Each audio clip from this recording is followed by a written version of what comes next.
Dans le prochain épisode d'Ici tout commence. Tandis qu'Anaïs ne reçoit aucun soutien de Lisandro, Guillaume a du mal à se faire une place chez les Rigaud. En parallèle, Théo prend une grande décision.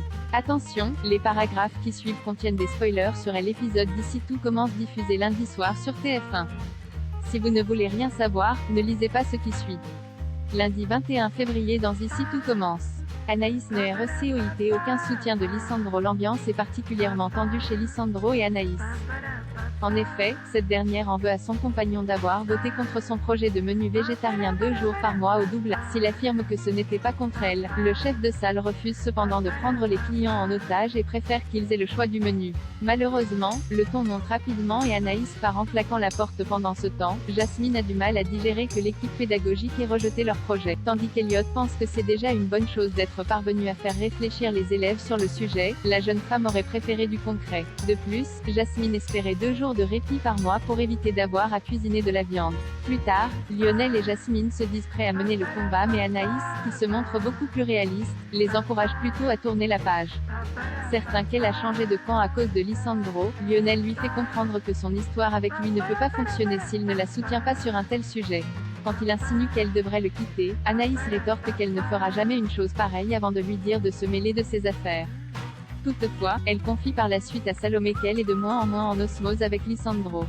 Elle lui en veut certes de ne pas l'avoir soutenu, mais elle en a aussi assez qu'il lui fasse la morale en l'infantilisant. Au moment où Salomé cherche à savoir si elle est toujours amoureuse de lui, Anaïs répond qu'elle ne le sait plus. Peu après, Tom et Charlène apportent des petits fours végétariens à Anaïs et Jasmine en gage de réconciliation.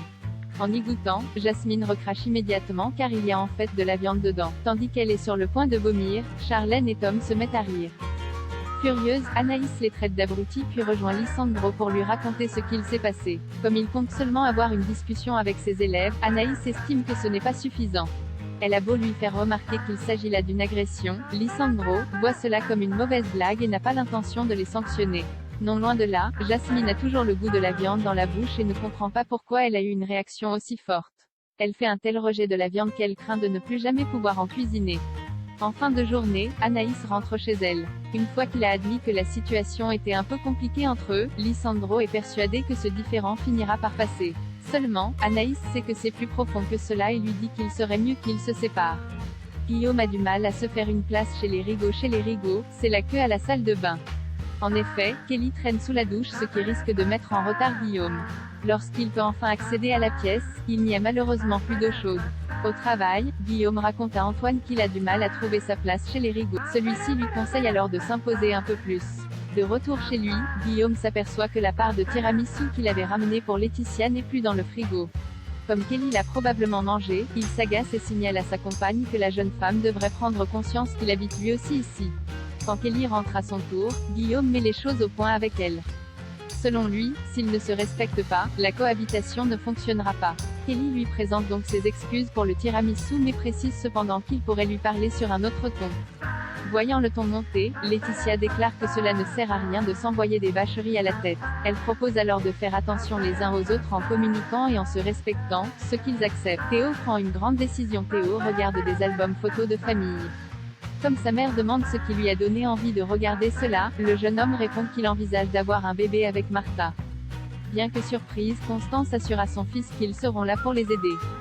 Touché, Théo indique toutefois que ce ne sera pas pour tout de suite car Martha est atteinte d'endométriose. Dans la mesure où elle voit bien que quelque chose le tracasse, elle essaie de savoir s'il a réellement envie de cet enfant. Théo avoue alors qu'il a peur de passer sa vie avec la même femme. Pour Constance, c'est bien qu'il se pose ce genre de questions avant de fonder une famille. De son côté, Célia confie à Hortense qu'elle a prévu de coucher avec Théo aujourd'hui, même si elle est surexcitée. La fille Guessac est aussi morte de trouille car elle n'a pas pour habitude des histoires sans lendemain. Hortense se veut rassurante puis promet de garder le secret. Plus tard, Théo rejoint Célia au marais un peu stressé, ils finissent par s'embrasser et partager un moment intime. En fin de journée, Martha retrouve Théo en cuisine. Ayant l'impression qu'il est distant depuis leur discussion, le fils Tessier explique qu'il avait besoin de temps. Très amoureux d'elle, il lui dit ensuite qu'il a très envie d'avoir ce bébé avec elle.